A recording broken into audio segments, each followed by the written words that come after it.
बिस्मिल्लाहिर्रहमानिर्रहीम। मोहतरम नाज़रीन व सामीन, आज की लैंग्वेज टिप के साथ नवीद साबरी हाज़िर खिदमत। आज हम डिफरेंस पॉइंट आउट करेंगे फ्यू एंड अ फ्यू में।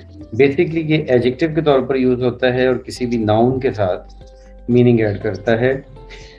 सेंटेंसेस देखिए, I have few books on chemistry, I have a few books on chemistry.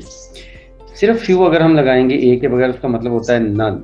यानी कि I have few books on chemistry, कि मेरे पास केमिस्ट्री की किताबें नहीं हैं।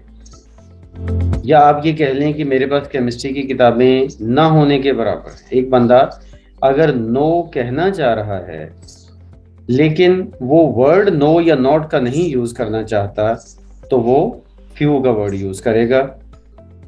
तो ये नन के मीनिंग में आएगा। और अ फ्यू जो है उसका मतलब होता है सम, के कुछ ना कुछ हैं, कम हैं लेकिन कुछ ना कुछ हैं। I have a few books on chemistry का मतलब ये है कि मेरे पास केमिस्ट्री की कुछ किताबें हैं। कुछ किताबें हैं मतलब कम हैं, लेकिन इतनी भी कम नहीं है कि वो बिल्कुल ज़ीरो हों। कम हैं लेकिन कुछ किताबें हैं। और ये जो फ्यू और अ फ्यू है, ये काउंटेबल नाउन के साथ यूज़ किया जाता है। हमने इससे पहले पढ़ा था लिटिल, वो अनकाउंटेबल नाउन के साथ यूज़ किया जाता है, और फ्यू और अ फ्यू जो है वो काउंटेबल नाउन के साथ यूज़ किया जाता है। आज के लिए इतना ही। नेक्स्ट लैंग्वेज टिप के साथ फिर हाजिर होंगे, तब तक के लिए अल्लाह हाफ़िज़।